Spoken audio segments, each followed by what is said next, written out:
Las bodegas van a ser protagonista de nuestro paseo por Palencia y provincia. Queremos mostrarles algunas de las mejor cuidadas, algunas de las más curiosas y comenzamos por localidades como Astudillo.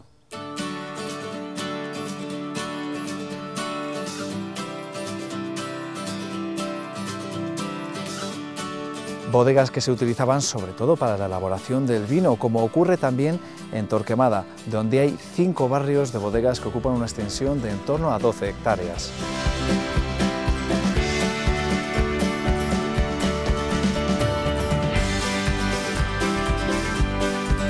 Son un patrimonio característico de nuestros pueblos y especialmente en zonas como el Cerrato. Hoy son protagonistas las bodegas.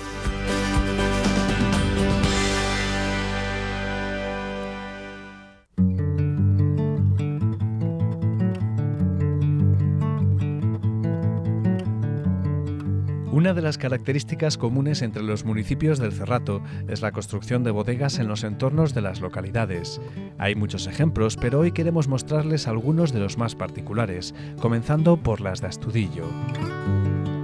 Uno de los mejores ejemplos de las bodegas de las que dispone Astudillo es esta en la que nos encontramos, la que pertenece a la peña Los Manguis y que nos va a mostrar el que actualmente y durante muchísimos años ha sido tesorero de esta peña, Cesario Pérez. Lo primero de todo, muy buenas, Cesario. Hola, buenos días. Esta es una peña que vemos que está cuidada a mimo, tiene todo lujo de detalles gracias a que toda la gente que ha formado parte de la peña se ha implicado y ha puesto su granito de arena, no solo para disfrutarla, que casi es lo primero, sino también para mantenerla. Pues sí, llevamos ya hemos hecho 50 años de peña, no empezábamos aquí la peña, no se empezó aquí, se empezó en el barrio San Vitores, que también es una zona de bodegas, y estuvimos mirando, y gracias a unos socios miraron y encontraron esta, que no la vendían, ya la habían intentado comprar otros vecinos del pueblo y no se la vendían. Gracias a que un socio era familia del dueño, pues nos la vendió. Y a raíz de ahí pues empezamos a trabajar en ella. Está algo restaurado, el piso está arreglado, de ahí se bajó un poco de tierra, se ha trabajado mucho en ella. Y lo que hemos hecho ha sido mantenerlo, porque veíamos que era una cosa cultural de Astudillo que no se podía dejar de perder, sobre todo la bodega de abajo. Teníamos una de sillería, una piedra de sillería que, bueno, que había que respetarlo y había que cuidarlo. Y ahí empezamos nosotros también a meter vino, a hacer vino. Estuvimos pocos años porque daba mucho trabajo, había que cuidarlo mucho, mimarlo mucho, lo que es el vino, la limpieza y tal. Y decidimos pues, dejar de hacer vino. Y nos dedicábamos pues, a mantenerla, a tener recuerdos de cuando la peña empezó, en los años 66, que ahí está grabado, que lo grabamos entre un amigo y socio mío, que ya falleció. Eso fue uno de los trabajos bonitos que se hizo dentro de la peña. Y a raíz de ahí fue cuando se empezaron a sacar todas las fotografías, toda la memoria que tenemos de la peña. Claro, al final lo que se trata es de que la peña funcione un poco como un club social, ¿no? Que se haga vida y que se disfrute.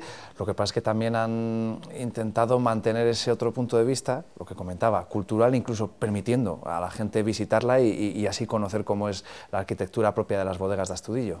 Sí, sí, por supuesto. Nosotros cuando vimos la bodega lo que teníamos, aparte de venir todos los días a merendar, a cenar, a divertirnos, y llegó un momento que arreglamos tanto los locales porque cuando se casó el presidente se celebró la boda aquí. Éramos 180 o 200 invitados. Y cuando se casó el secretario se volvió a hacer otra boda aquí. Son las 2 bodas que se han hecho. Entonces fueron pasando el tiempo, metimos esta serré que tenemos aquí, con ella en los años 70, fuimos hasta Palencia con ella. Con ella nos fuimos hasta Palencia a ver a los Poztos, un grupo musical que hubo muy famoso. Pues nos fuimos con ella. Y los Manguis éramos así de abiertos y lo seguimos haciendo y lo seguimos siendo, porque la palabra de Manguis no es de mangar. Es la mano, ahí la tenemos en el escudo que tallamos, es de saludar, de abrir la mano y de dar acogida a la gente que quiera venir a ver nuestra bodega. Cesario, al final lo que tienen casi es montado un auténtico museo aquí en la bodega. Pues sí, se empezó el local empezamos arreglándole lo que era el piso, que era lo que estaba mal. A continuación metimos esta mesa de casualidad, porque el carpintero se había equivocado de medidas y las llevó a otra bodega, no cabía, y nos la vendió a nosotros. Y a raíz de ahí, pues bueno, hemos ido recuperando aperos de labranza, que en Astudillo pues hay varias casas de labranza, entre ellas los propios socios, los padres pues siempre han tenido agricultura y muchos aperos de esos se han restaurado, se han recuperado y los tenemos aquí. Es una forma de que se conozca también nuestra historia, que conozcamos nuestro pasado, igual que el hecho de mantener pues el lagar como tal, ¿no? Lo que comentaba, por ese tiempo en el que trabajaron y hacían vino. Sí, el lagar que está aquí, en principio eran abiertos, se echaba la uva, se bajaba la viga bajaba, la prensaban y tal. Después la cerraron porque sería demasiado grande y pusieron una red muy grande, que es donde se echaba el vino, pero con el mismo sistema de la prensa. Y después de ahí pasaron a otra prensa más pequeña, que ya son más mecánicas, o sea, que es de mano igual, pero es de mecánica, que van apretando, apretando, pero cuando dejas de apretar ya no sale vino. Sin embargo, con este sistema bajaba la piedra o bajaba la viga y llegaba un momento que ya la viga no podía bajar, entonces lo que hacía era subir la piedra. Y la piedra estaba trabajando toda la noche, ella solo iba bajando y iba prensando a la vez. Y eso lo seguimos manteniendo y lo tenemos aquí. Bueno, han luchado por mantener la bodega, por mantener su pasado, incluso vamos a decir, en algunos casos, incluso encontrar fragmentos de nuestro pasado, porque han encontrado piedras con grabados, han encontrado incluso piezas de la época romana. Sí, sí. Abajo, ahí en la bodega, según se sube, tenemos una piedra con una grabación de un león rampante que se encontró debajo de una carral de poino, que se llamaban poinos, donde se apoyaban las carrales. Después aquí tenemos tuberías romanas que han aparecido en las calles cuando se han arreglado, se han aparecido tuberías romanas y las hemos recuperado, las hemos traído.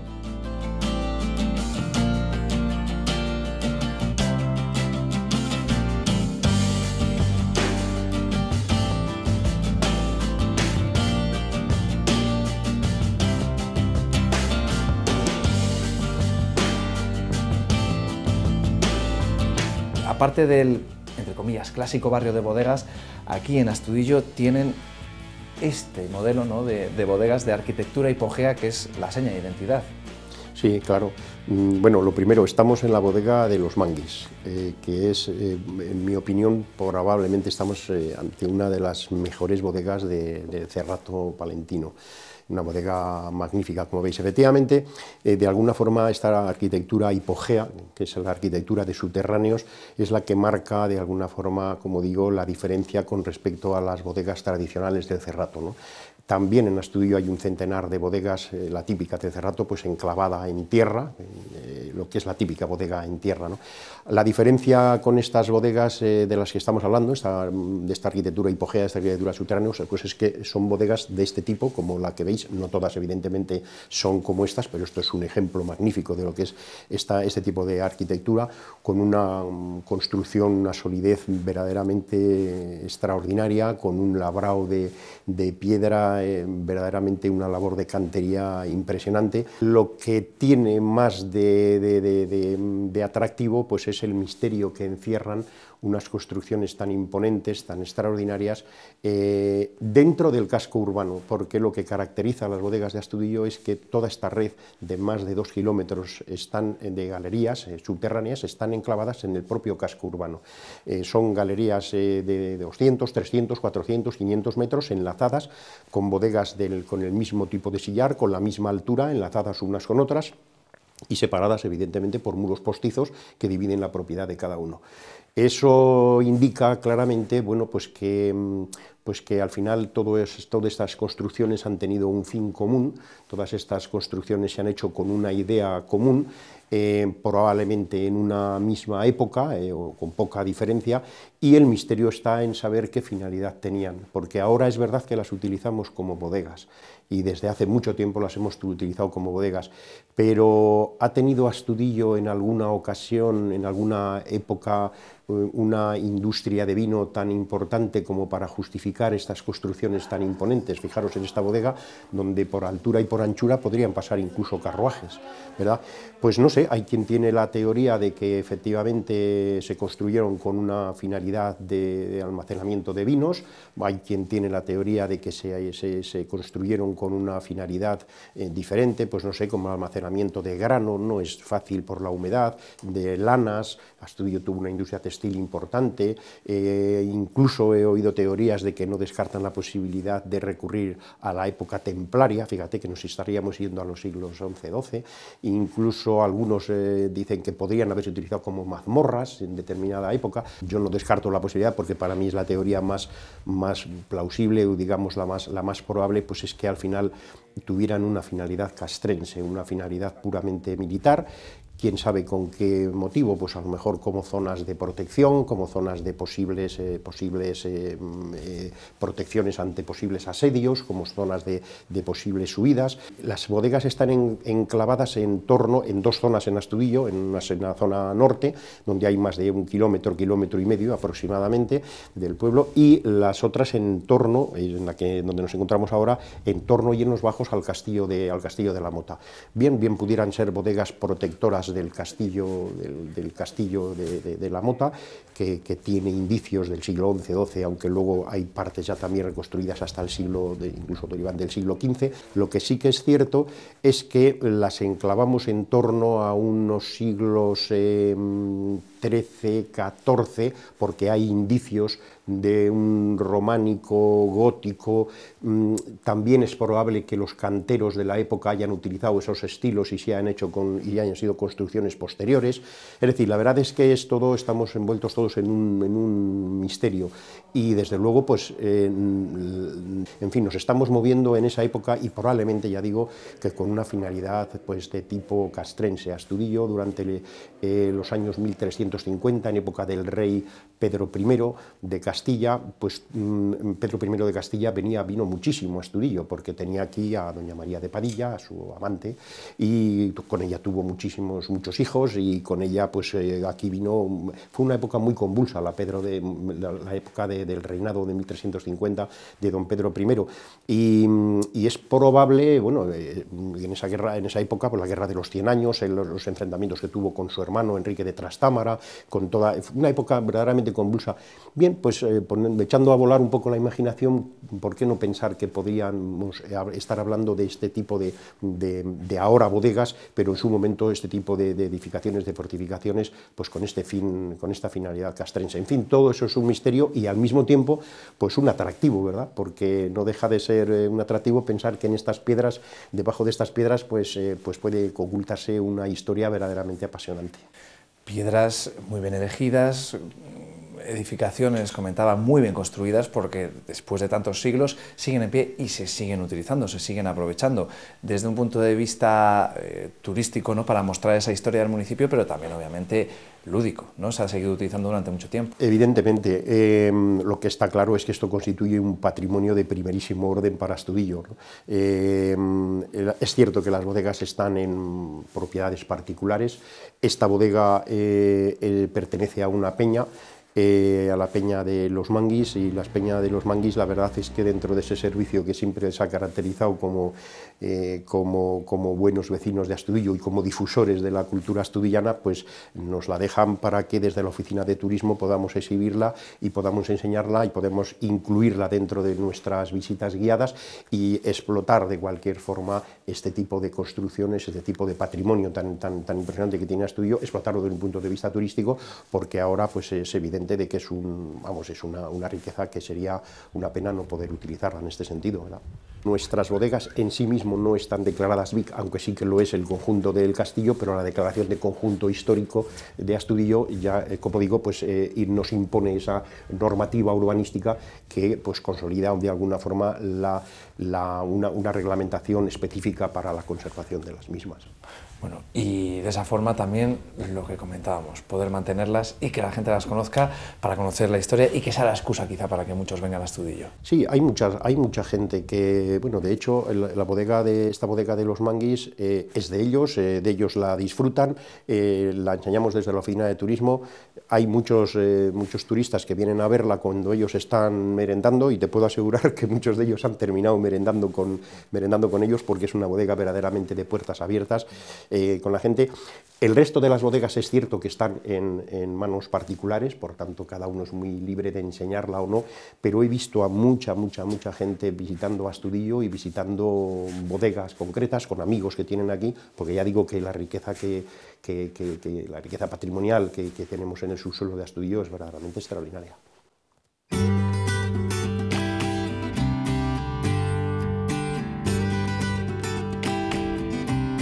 El caso de Torquemada es distinto. Aquí no es la localidad, sino el propio conjunto de bodegas el que fue declarado bien de interés cultural en el año 2016. Una forma de reconocer y proteger estas construcciones subterráneas que se extienden a lo largo de 12 hectáreas.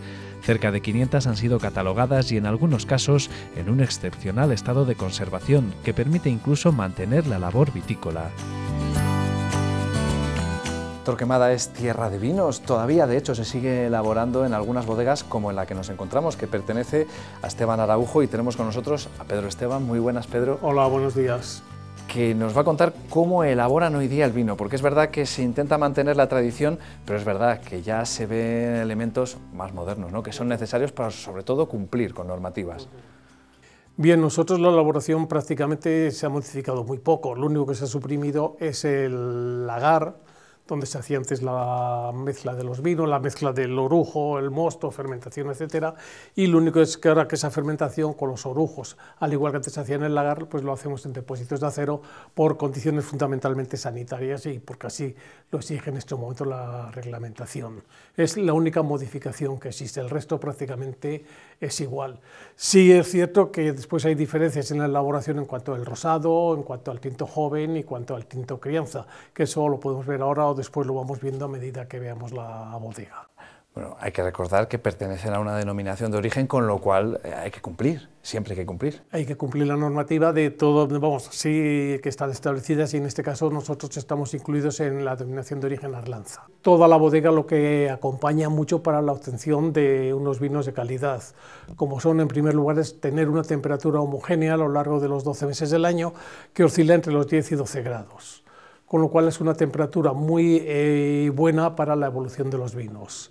En segundo lugar, otra característica, sobre todo ya cuando se hace la evolución en botella, es la ausencia de luz, que es una oscuridad total y pues, se sabe que los vinos, la luz solar es muy negativo para ellos, para su evolución. Y también, lógicamente, es las vibraciones, que es otro de los problemas que se presentan en las bodegas. Aquí tenemos vibraciones cero, estamos a 8 metros de profundidad del suelo, o sea, la ausencia de ruidos es totalmente absoluta. Pero sobre todo lo que es muy bueno es esa temperatura que tenemos constante. En otros casos habría que provocarla artificialmente, que ya es distinto, como también pues condiciones de este tipo. Había galerías en las bodegas para que a lo mejor un mismo lagar lo compartieran varias personas, ¿no? Y en este caso han optado por juntar más de una. Bueno, en este caso, cuando nosotros adquirimos esta bodega, tenía 2 galerías que las vamos a ver ahora. Una la dedicamos a la elaboración, a la conservación ya en madera y la evolución del vino, y la otra ya como botelleros. Pero inicialmente debía ser una misma bodega, porque cuando entramos en ella y solamente teníamos esta galería, observamos al final, que ahora lo veremos, como un túnel que estaba cerrado y es el que le abrimos y dimos a la otra galería. Y es cuando, por lo cual pensamos que eran 2 galerías inicialmente. Bueno, uno se imagina haciendo una bodega como esta, lo que costaría, lo que podría conllevar y sobre todo quizás se pone en la situación de lo que podía costar en la época hacer esto. Imposible. La labor en esta bodega hemos calculado que se han excavado como unos 1.800 metros cúbicos de suelo. Sacar eso de 8 metros de profundidad con estas longitudes que tienen 25 metros, 30 metros hacia el exterior es un trabajo que es imposible imaginar lo que supuso. Y esto yo creo que fueron no labores de decenas de años, sino de cientos y a lo mejor miles de años en muchos casos. Elaborar todo este tipo de bodegas aquí en este conjunto. ¿Y por qué lo harían? ¿Por qué cree que lo harían, Pedro? Porque al final es verdad que se le podía buscar ese uso para realizar el vino y demás, pero ¿tantas?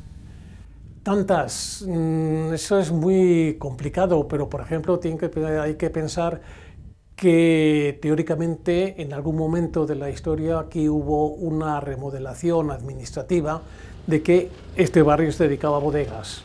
Por ejemplo, en Torquemada no hay ni una sola bodega ni ha habido dentro del municipio, todas siempre han sido fuera de esto, con lo cual debió haber alguna ordenación. En segundo lugar, por ejemplo, todas las bodegas están orientadas al norte, con lo cual alguna razón habría para esto. En tercer lugar, todas las bodegas están formadas en calles que antes se llamaban aquí aceras, y todas convergían en el pueblo, pero con algunas calles intermedias que llevaban a una calle central que iba hacia el pueblo, con lo cual aquí hubo como un proyecto de urbanización o de normativa para hacer bodegas en este. ¿Cuándo fue eso? Es imposible saberlo.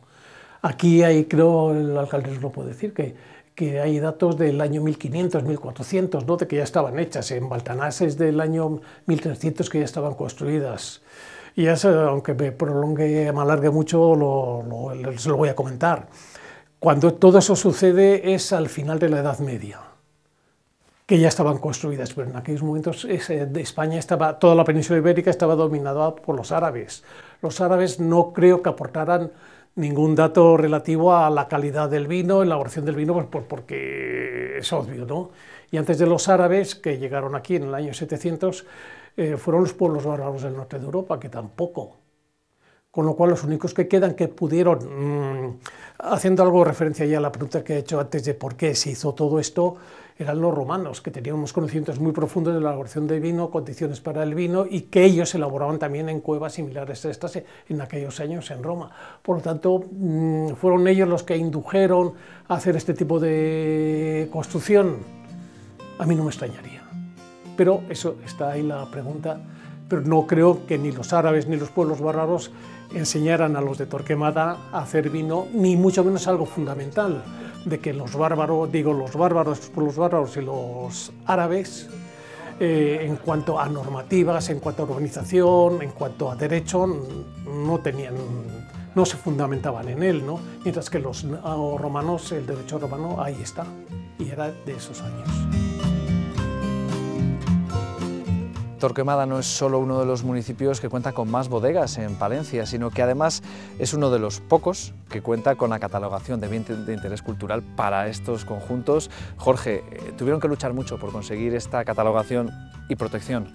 Pues la verdad es que sí, que tuvimos que hacer bastantes trabajos, pero bueno, fue uno de los objetivos desde que empezamos en el ayuntamiento, el hecho de que teníamos que dar peso a las bodegas de Torquemada por lo que representaban desde el punto de vista histórico, patrimonial, cultural y con una visión incluso de futuro hacia el turismo, ¿no? Entonces, conjugando todo ello, pensamos en que era un elemento que había que proteger. Lo primero, que había que protegerlo. Y desde ese punto de vista, pues estuvimos trabajando haciendo una marca de calidad que denominamos bodega típica de Torquemada, cuyo objetivo era transmitir a la gente y concienciar a la gente que lo grande y la grandeza de tener una bodega era tenerla como era antiguamente, como la tenían nuestros antepasados.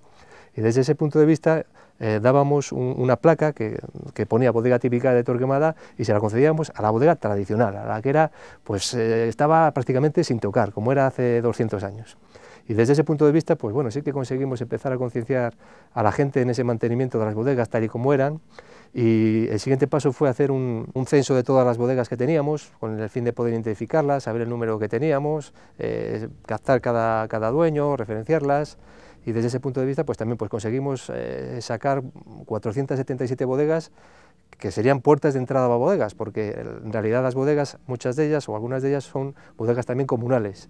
Son bodegas que tenían un lagar común que le compartían entre distintos propietarios y luego había distintas galerías, 2, 3 galerías, que eran donde luego ya particularmente cada uno hacía el vino. Por eso, si hablas con alguna persona de Torquemada, anciana ya, pues incluso te puede hablar de niveles de que se había hasta 1000 bodegas, ¿no? Teniendo en cuenta todo eso. Pero bueno, pues ese paso también le dimos, de llevar a cabo ese estudio de todas las personas que podían tener bodegas y censar todas las bodegas que había, y el siguiente trabajo fue un estudio planimétrico. Ahí ya sí que nos pusimos en contacto con la Escuela de Arquitectos de Valladolid para hacer un trabajo arquitectónico serio, y al cual invitamos a todas las personas del pueblo que tenían bodegas que abriesen su bodega para realizar planos de ellas, y identificarlas y catalogarlas.